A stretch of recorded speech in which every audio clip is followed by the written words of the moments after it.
landmark case of Donahue against Stevenson in 1932. The case of Donahue against Stevenson, which is also known as the snail in the bottle case, provided the development of the thought of negligence in the modern form. In this case, Lord Atkin handed down a judgment that will become one of the most significant cases of the common law world. Lord Atkin's speech also became renowned not only for his role in establishing negligence law, but also for its articulation of the neighbor principle. Now, my group mates and I are going to illustrate the facts of the case to give you a better picture of the case. On one fine evening, on the 26th of August 1928, Mrs. Donahue and a friend went to Paisley's well-meadow cafe.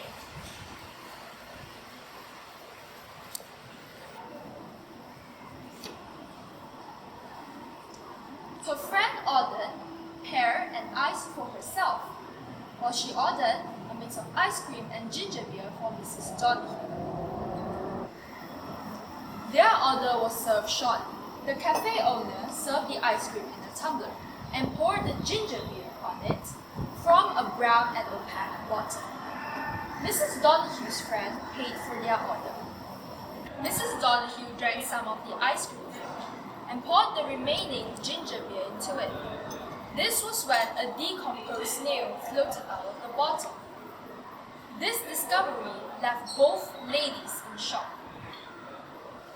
Mrs. Donahue later complained of abdominal pain. She was later diagnosed with severe gastroenteritis and shock. Dissatisfied with her experience at the cafe, however, Mrs. Donahue could not sue the cafe owner because they are not the manufacturer of the ginger beer. Hence, they are not able to be held liable for the negligence. Subsequently, Mrs. Donahue tried to find out about the manufacturer of the ginger beer. Subsequently, Mrs. Donahue decided to bring the case against the manufacturer of the ginger beer, Stevenson. The manufacturer contested that there was no existence of contract between the manufacturer and the end consumer. There was only a contract between the manufacturer and the cafe owner. Hence, Mrs. Donahue did not have a valid cause of action. The court held in favor of Mrs. Donahue and that the manufacturer, Mr. Stevenson, indeed breached the duty of care to the end consumer. Mr. Stevenson is very disappointed because he felt that the court had ruled unfairly against them. On the other hand, Mrs. Donahue is very happy because now she's entitled to compensation.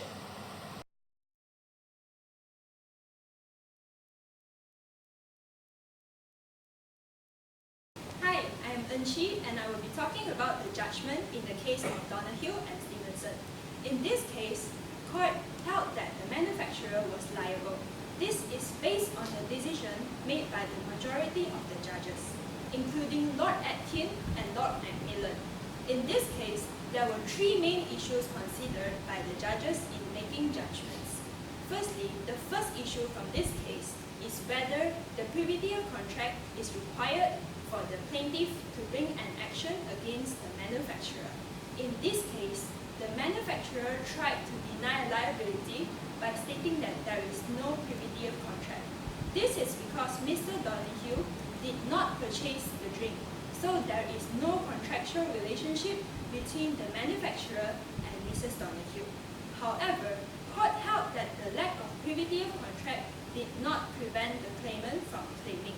A plaintiff can take an action against a defendant if the defendant's negligence causes injury or damage to the plaintiff.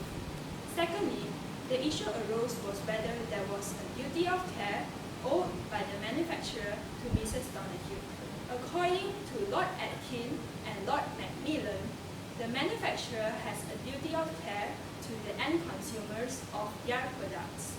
As a manufacturer, he has the duty to provide a bottles effectively, and that system was necessary as the ginger beer was intended to be consumed by humans. Consequently, Mr. Stevenson has clearly breached his duty as he failed to ensure that snails will not get into the ginger beer. Thirdly, in this case, the scope of negligence was taken into account by the judges. Lord Atkin established the neighbour principle, which extended the tort of negligence beyond the tortfeasor and the immediate party. The neighbour principle, which was a significant outcome of this case, will be further explained by my fellow friend Adrian. Hi, my name is Adrian and I'm going to talk about the operation of the neighbour principle. As established by Lord Atkin in the case of Donoghue and Stevenson 1932, the neighbour principle states that one must take reasonable care to avoid any acts or omissions which they can reasonably foresee would likely injure the neighbour. As addressed by Lord Atkin in this judgment, a question arises to what the word neighbour means. The word neighbour is defined as any persons who is so closely and directly affected by one's acts or omissions that they ought to have taken reasonable steps in preventing any injuries towards the said person. Since its establishment in the case of Donoghue and Stevenson, the neighbour principle acted as the test for injured parties to prove that a defendant had owed them a duty of care in negligence actions. To proceed, allow me to demonstrate and explain on a few real-life examples whereby the neighbour principle applies. Firstly, we can observe that the neighbour principle would apply in simple everyday situations. For example, this lady who had just finished her banana had thrown the banana peel onto the floor. By applying the neighbour principle, it can be found that the person littering the banana peel onto the floor owes a duty of care to the person who slipped and fell due to the fact that it is foreseeable that someone would have gotten injured by slipping on the banana peel. This is because the person who littered the banana peel should have taken reasonable steps to prevent causing any injuries to any passerbys, such as ensuring that the banana peel had been properly disposed of to prevent causing any foreseeable injuries to any other persons. The neighbour principle also applies to workers in the food and beverage industries. Those working in the food and beverage industry should take reasonable steps in ensuring that proper and hygienic practices are adhered to when preparing any forms of foods or drinks which are to be served to customers. For instance, a person preparing drinks in a cafe should take reasonable steps to ensure that the ingredients used in preparing the drinks has not expired.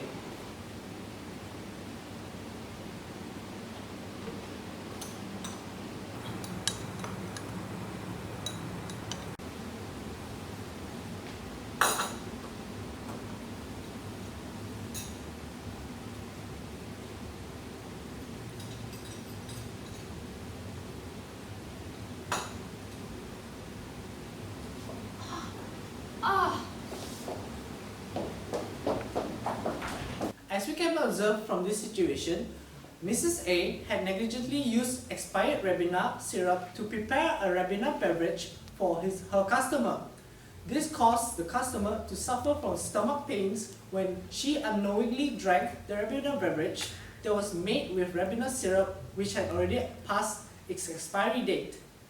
Therefore, it can be said that Mrs. A, who was responsible for preparing the drink, owes a duty of care to their customers since their actions or omissions in the preparation of drinks can closely and directly affect their customers.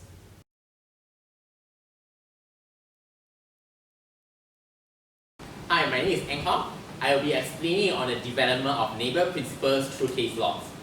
Neighbour principle lays out the fundamental element in determining a tortious negligence claim. It is a principle which is applied in the absence of privity of contract, in which a duty of care is owed by one person to another despite the absence of contract. Throughout the age, neighbour principle laid out by Lord Atkin in the snail in a bottle case, Donoghue and Stevenson, was highly valued and appreciated by judges. After the case of Donahue, neighbor principle was adopted in the case of Ants against Merton Borough Council 1978. This case involves a negligence claim suit against the local authority for approving building plans of a block of flats. Defects such as cracks and other damage to property were seen in the flats as the local authority had failed to inspect the buildings properly before issuing the certificate of approval. In this case, the House of Lords allowed the claim, and Law Wilberforce has developed two-stage tests for negligence claim based on the neighbor principle. The first test is namely whether there is a duty of care owed in which the court will consider the sufficient relationship of proximity of neighborhood in which it is foreseeable that the carelessness of the defendant can result in damage. The second test is the policy consideration test, in which whether the claim can be barred by policy reasons. It is obvious that the first test on the proximity of relationship and the possibility of damage is derived from the neighbor principle itself. After Ant's case, neighbor principle is further developed in the case of Caparrós Industries against Sigmund 1990. The case involves a dispute between a claimant, which is an investor, and the accountant, which is the defendant, as the investor had suffered losses after relying on the accountant's report. The issue before the court was whether the accountant owes a duty of care to the investor. The House of Lords rules in favor of the accountant after considering the test to establish duty of care. On top of that, the House of Lords had refined the tests laid out in Ant's case. The tests are of threefold. The first being whether there is a reasonable foreseeability of the conduct of the defendant in causing damage. The second part of the test being whether there is a proximity of relationship between the parties. The third requirement is whether it is fair, just, or reasonable to impose such a duty on the defendant. The Caparrós threefold tests are still the applicable tests to date. Looking at the test itself, it mainly contains the element of the neighbor principles itself.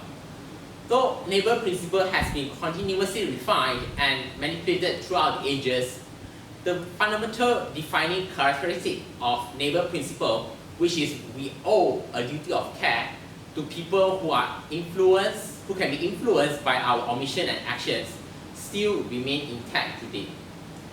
Hi, I'm Ying, and now I'm going to give you an analysis of the neighbor principle. In the article Donahue against Stevenson in retrospect, Professor Houston mentioned that the significance of the neighbor principle has been overemphasized by both its supporters and its opponents.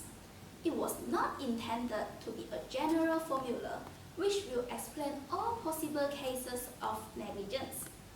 The neighbor principle has not merely been overemphasized, but has been canonized and made the very foundation of the law of negligence. Seldom in the history of law has a single statement of a single judge in a single case had such a profound effect of the development of the law. It is ironic that Lord Atkin probably did not intend his now famous neighbor principle to be the theoretical foundation of his judgment. It is almost certainly now being viewed differently from the way in which he meant it to be, and is being given a meaning that is inconsistent with the rest of his judgment. The only service to the law it can now perform is to remain as a warning to judges of the dangers of relying on judicial platitudes, such as Lord Atkin's neighbor principle, rather than on careful analysis and sound reasoning.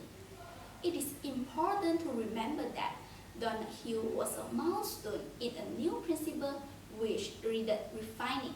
As Lord Reid said, the well-known passage in Lord Atkin's speech should be regarded as a statement of principle. It is not to be treated as if it were a statutory definition. It will require qualification in the new circumstances. Despite there are some criticisms of the neighbor principle, The outcome of Donahue has reverberated through law as a whole. It essentially birthed a new area of law to the benefit and detriment of some. For example, personal injury, which is stepped in both statutory duty and the neighbor principle. In conclusion, the ruling in this case established the civil law tort of negligence and obliged businesses to observe a duty of care towards their customers. There need not be a contractual relationship or privity in order for the final consumer to sue in negligence. This case also produced Lord Atkin's controversial neighbor principle, which extended the tort of negligence beyond the tortfeasor and the immediate party. This principle remains the foundation of the tort law on the duty of care. This is the end of our video presentation. I hope you enjoy our video and thank you.